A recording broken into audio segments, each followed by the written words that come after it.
राधे राधे।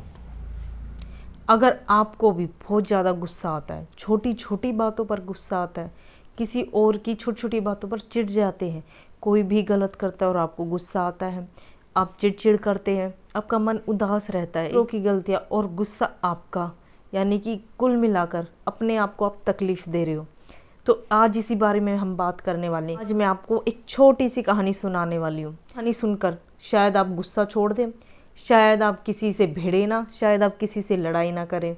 ये कहानी वाकई में बहुत अच्छी है, बहुत ही ज़्यादा अच्छी है। मैंने पहली बार सुनी थी, वाकई में मुझे बहुत पसंद आई थी और मैंने इस पर अमल करना भी शुरू कर दिया था। इसलिए मैंने सोचा क्यों ना ये कहानी आपको भी सुनाई जाए। तो शुरू करते हैं ये कहानी। ये कहानी ऐसे शुरू होती है कि एक आदमी था, वो जब भी अपनी गाड़ी से बाहर जाता था तो वो जब देखता था कि कोई भी नो पार्किंग में घुस गया है या फिर नो एंट्री में घुस गया है या फिर रोंग साइड से गाड़ी को लेकर आ रहा है या कुछ भी, या कोई ढंग से नहीं चल रहा है, कोई शराब पीकर चल रहा है, तो वजह कुछ भी हो सकती है। वो दूसरों की गलतियों को देखकर भड़क जाता था, गुस्सा आता था उससे बहुत ज़्यादा। फिर करता था, ये देखो ऐसे चल रहे हैं, वैसे चल रहे हैं, ये क्या तरीका चलने का, कोई मैनर्स ही नहीं है चलने के। बहुत दिमाग ख़राब रहता था उस आदमी का जब भी वो बाहर निकलता था। अब यही गुस्सा, यही सारी दिन की जो चिड़न है, ये उसके दिमाग में भरी रहती थी। फिर एक दिन क्या होता है कि उसे फिर से कहीं बाहर जाना होता है, लेकिन इस बार वो अपनी गाड़ी बाहर लेकर नहीं जाता है। इस बार वो एक गाड़ी को बुक कर लेता है, एक कैब को बुक कर लेता है। उस कैब में वो कहीं जा रहा था, उस कैब में वो बैठ जाता है। जो कैब ड्राइवर था गाड़ी को स्टार्ट करता है, वो थोड़ा सा दूर चले ही थे कि अचानक से एक बाइक नो एंट्री में घुस जाती है। वो बाइक जैसे ही नो एंट्री में घुस जाती है तो जो कैब ड्राइवर है वो कुछ नहीं बोलता, वो मुस्कुराता है और आगे बढ़ने लग जाता है। ये वो आदमी देख रहा था। उस आदमी ने हालांकि बोला, देखो ये कोई तमीज़ है, नो एंट्री में घुस गया है, इन्हें कोई अकल ही नहीं है, इनके घर वालों ने कुछ सिखाया ही नहीं है, कोई मैनर्स ही नहीं है।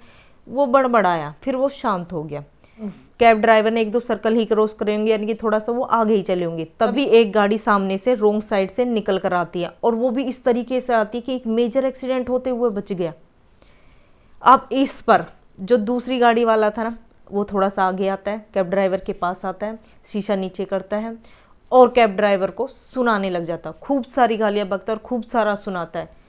अब सोच सकते हो गलती उसी की थी, क्योंकि वो रोंग साइड में आया था और जो कैब ड्राइवर है वो सुन रहा है, वो चुपचाप सुन रहा है और कोशिश कर रहा है कि मैं यहाँ से निकल जाऊँ। वो कहता है ठीक है, गलती होगी, वो निकल जाता है। अब ये सब बैठा वो पीछे आदमी देख रहा था।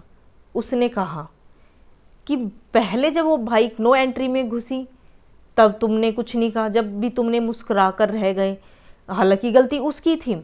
इस वक्त हमारा एक्सीडेंट होते हुए बचा है, हम मर सकते थे, कुछ भी हो सकता था, इस वक्त भी तुमने उससे कुछ नहीं कहा, उल्टा सॉरी बोलकर साइड निकल आए हो, ये क्या है।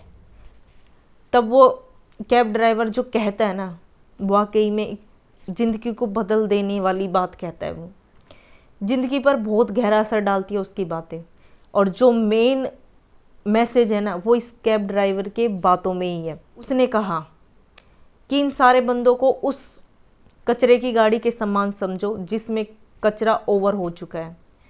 कचरा इतना ओवर हो चुका है कि अब वो गाड़ी जब चल रही है तो इधर उधर गिराता हुआ वो चल रहा है। उसी तरीके से इनको समझो, इनके दिमाग में इतना कचरा भर चुका है कि वो ओवर हो चुका है और वो इधर उधर गिराने की कोशिश कर रही है। अब ये कचरा मैं तो नहीं ग्रहण कर सकता, इसने मुझे उल्टा सीधा कहा, अब इससे मैं लड़ाई करूं, बहसबाजी करूं तो मेरे अंदर भी तो वो नेगेटिविटी भर जाएगी, वो कचरा भर जाएगा और ये कहाँ निकलेगा। ऐसा तो नहीं है कि मैं शांत रह जाऊंगा।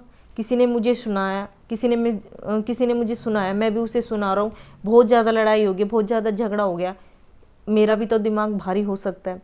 अब यही गुस्सा, यही मेरा सब कचरा कहाँ निकलेगा, मेरे बीवी बच्चों पर निकलेगा, या हो सकता है कि मेरे पैसेंजर पे निकल जाए, जो मेरे कस्टमर है उन पे निकल जाए, किसी भी तरीके से। यानी कि मैं कोशिश करूँगा कि मैं अपना कचरा बाहर निकालूँ, क्योंकि वो भर चुका है, वो ओवर हो रहा है, वो दिमाग में ना बहुत ज़्यादा भर चुका है और वो निकलने की कोशिश कर रहा है। जब मैं लूँगा ही नहीं तो भरेगा कैसे।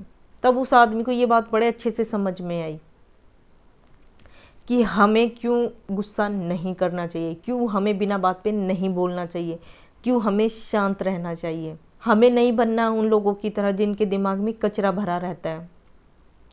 हमें नहीं बनना है उनकी तरह जो अपने कचरे को इधर उधर गिराते फिरते हैं। हमें उनका कचरा ग्रहण नहीं करना है। समझ रहे हो? इस चीज़ को प्रैक्टिकल लाइफ में लेकर चलो। जब भी आप कहीं बाहर जाते हो, आप किसी को जानते नहीं हो और एक्सीडेंटली ऐसे कुछ केसेस हो जाते हैं कि आपका टकराव हो जाता है या भिड़ जाते हो, कंधे भिड़ जाते हैं, एक दूसरे टक्कर हो जाती है, इन छोटी छोटी बातों पर लड़ने लग जाते हैं और वही बात बड़ी हो जाती है, मारपीट हो जाती है, बहुत कुछ हो जाता है, गोलियां चल जाती है यार, इतना सब कुछ होता है। और इसी बात को अगर अवॉइड करके चले जाएं तो कुछ भी नहीं होता है। तो अपने आप को ना उस भरी कचरे वाली गाड़ी की तरह बिल्कुल नहीं बनाना है। अगर किसी ने टक्कर मार दी, चुपचाप निकल लो। किसी से टक्कर होगी, चुपचाप निकल लो। कोई आपसे बहस करने की कोशिश कर रहा है, मत करो, निकल लो वहाँ से, क्योंकि ये आपका काम नहीं है। आपको अपना कचरा नहीं निकालना बाहर, क्योंकि आपके अंदर है नहीं। वो इंसान भरा हुआ है। अब वो तो चला गया गाड़ी वाला, वो तो सुना के चला गया, लेकिन ऐसा नहीं है कि उसका कचरा सारा निकल चुका ना।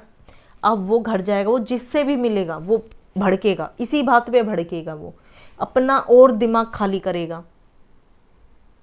अब वो घर गया तो बीवी बच्चों पर करेगा, घर वालों पर करेगा, दोस्तों से मिला तो वहां करेगा, करेगा जरूर। तो हमें उस भरे हुए कचरे वाली गाड़ी की तरह नहीं बनना है, खाली रहना है, शांत रहना है। तो इसी के साथ इस वीडियो को यहीं पर समाप्त करते हैं। अच्छा लगे लाइक शेयर जरूर करें।